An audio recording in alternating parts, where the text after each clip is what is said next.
Last year, I started doing videos about some of my favorite Batman stories and versions of Batman and creators that have worked on Batman. And after I'd done a few of those, I started getting comments from folks saying, "Hey, why don't you do something like this for Superman? You like Superman?" So here I am doing that thing, because I do like Superman. And what's not to like? Not only is Superman one of the most recognizable and influential characters in the history of popular fiction, not only are there decades of classic comic book stories written and drawn by some of the most talented artists in the history of that industry, but there are so many great adaptations in other media. Think of all the actors who have played Superman in live-action TV shows and movies. We Superman fans have really been spoiled because there have been so very many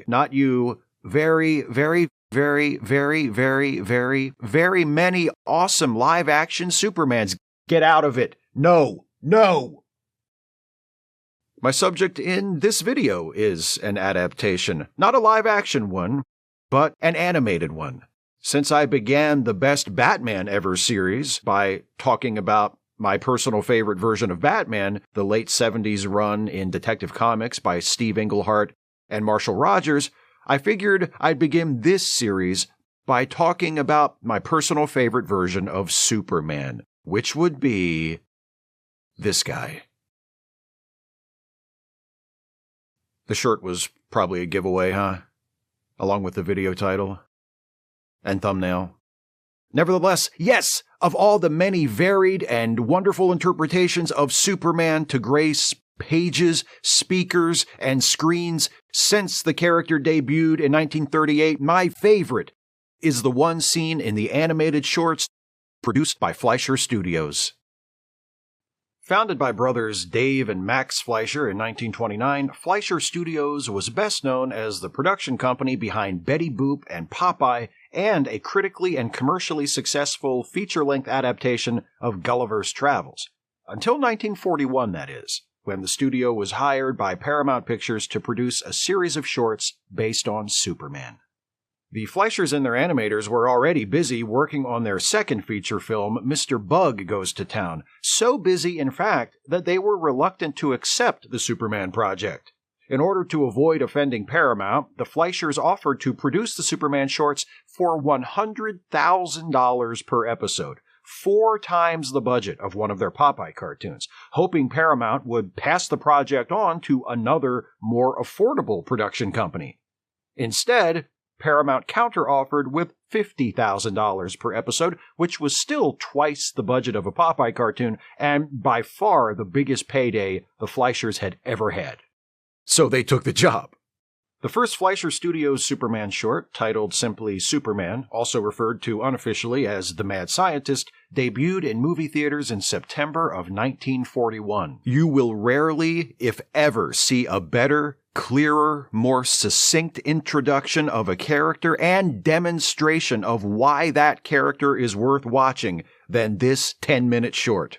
We get a brief prologue that breezes through the origin story and quickly explains the premise. He's the last survivor of a doomed alien planet, he has incredible powers, he has a secret identity where he works for a newspaper, and he fights for truth and justice.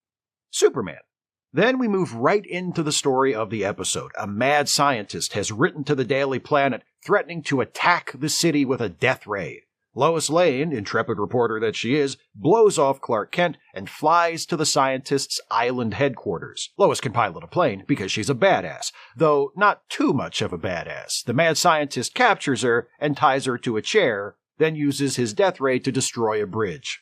Clark sees this and is like, "Welp, that's my cue." He steps into a storage room a few feet away from the busy newsroom and steps out as Superman a few seconds later, totally escaping the attention of the many professional journalists in the room.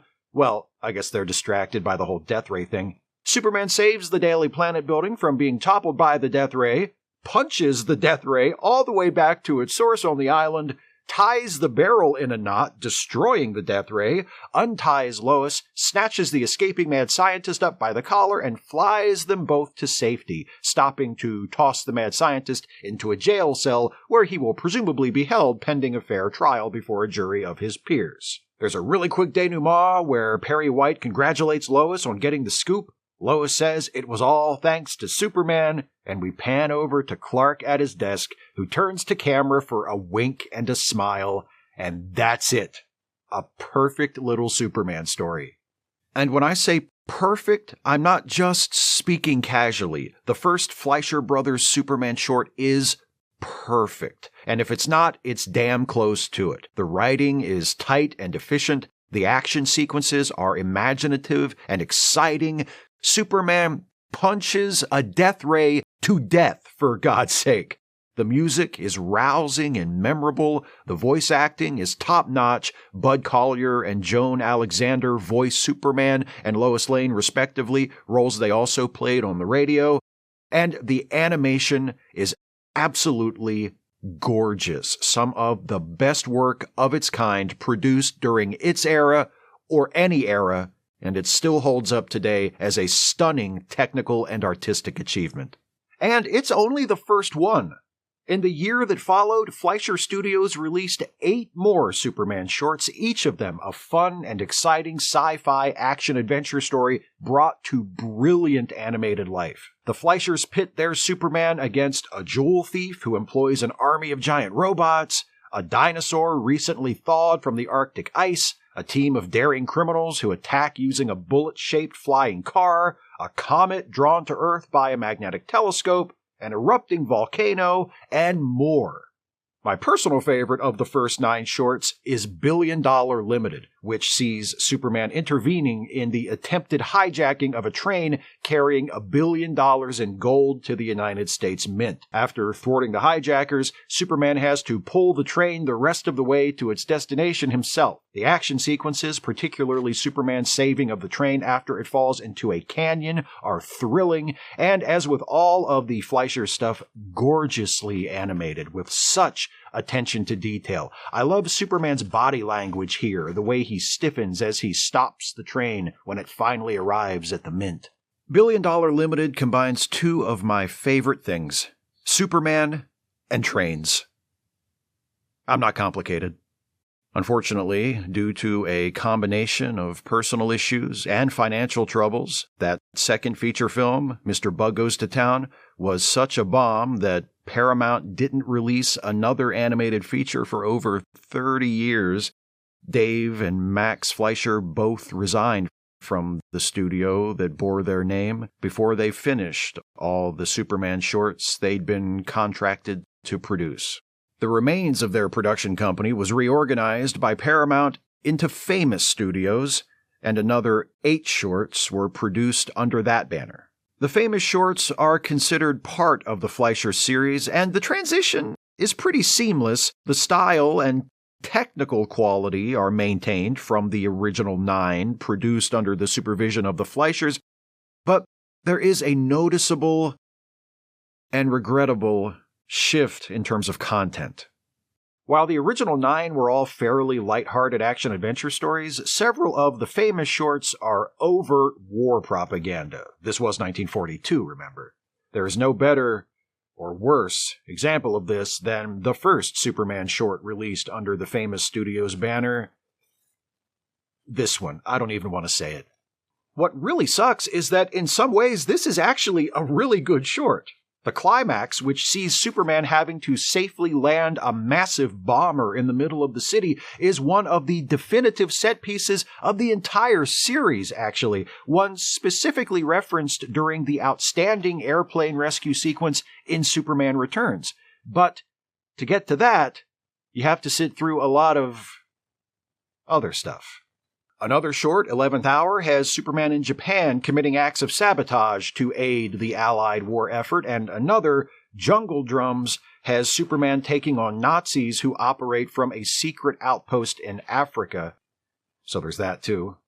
This one also features a cameo from Hitler himself, who appears dejected after Superman and Lois's intervention in his schemes leads to the destruction of a bunch of Nazi U-boats. Honestly, if it was just Superman beating the shit out of Nazis and ruining Hitler's day, I'd be totally fine with that. But the depiction of Africans as rubber-limbed, savage shadow creatures only too happy to burn Lois Lane alive, who freeze in superstitious terror at the sight of Superman, that not so much. Happily, the famous shorts are not all xenophobic caricatures. In fact, one of them, The Underground World, is among my favorites of the entire series. Superman, Lois, and Dr. Henderson, the son of an explorer who disappeared years ago, explore a vast subterranean cavern which, they discover, is inhabited by hawk people. No, not those. Different hawk people. It's basically an Edgar Rice Burroughs story with Superman. It's great. So overall, the Fleischer shorts are technically superb and beautifully written, the occasional outbreak of repugnant yet sadly period-appropriate racism aside. But what really makes them my favorite version of Superman is, well, their version of Superman. In fact, because I first watched them at such a young age, I think I was probably about 5 when my grandparents got me a VHS tape with a bunch of them, and because they're so damn good, the Fleischer shorts probably had a lot to do with determining my taste as far as Superman and Superman stories are concerned. The Fleischer shorts only deal with Krypton briefly. We see it explode in the first short, and it's mentioned in the opening narration of the subsequent episodes, but that's it. And to this day, I don't give a shit about Krypton. I consider it backstory that doesn't warrant further exploration. Superman's powers are the basic set. He can fly. The Fleischer cartoons, along with the radio show, actually helped to solidify that as one of his powers. Before this, in the comics, he was literally leaping tall buildings in a single bound, not flying. He's strong. He's fast. He's bulletproof. He's got X-ray vision. And that's a lot of power, sure, but he's not nearly as godlike in the Fleischer shorts as he would be in the comics in another decade or so. The Fleischer Superman is fast, faster than a speeding bullet, we're told, but we don't see him zipping back and forth like a lightning bolt. He's tough, but not so tough he can't be knocked out by a heavy enough blow. He's strong, but that strength has limitations. We see him straining and struggling when he's holding up a building or trying to stop a plane from crashing into the city. In other words, he's strong enough to be Superman, but not so strong that he can't be threatened or even temporarily stymied by the villains or obstacles he's facing. That, plus the fact that he's not weighed down by decades of accumulated lore and backstory, gives the Fleischer Superman a simple, pure quality that I find incredibly appealing. Of course, I enjoy other versions of Superman that aren't so simple. I adore the zany, delightfully convoluted comics of the Silver Age, and the version played by George Reeves on TV, whose powers include the basic set I just described, plus whatever the plot for that episode demands. And Christopher Reeve's definitive big-screen Superman, who can fly fast enough to turn back time and take the S off his chest and throw it at people, a devastating attack that makes no sense, and I love it. But I also love meat and potatoes. And that's how I think of the Fleischer Superman, meat and potatoes. Clark Kent, Lois Lane, some shit goes down. Lois is usually in the middle of it somehow. Clark changes into Superman, saves the day. What more do you need? The first Fleischer Superman cartoon premiered in 1941. That's only 3 years after Superman's introduction in Action Comics. The character was still practically brand new. I dare say many, if not most, of the people who watched those shorts in theaters back then were encountering him for the first time. Maybe they'd heard of Superman, but they'd never read a comic or listened to an episode of the radio show, which had begun the year before. And then there he was, on the big screen, in living color, flying headlong into danger, protecting the city from destruction, fighting for truth and justice. The quintessential Superman, a version of the character which, decades later, would still be watched and studied and celebrated. Not just any Superman, the best Superman ever.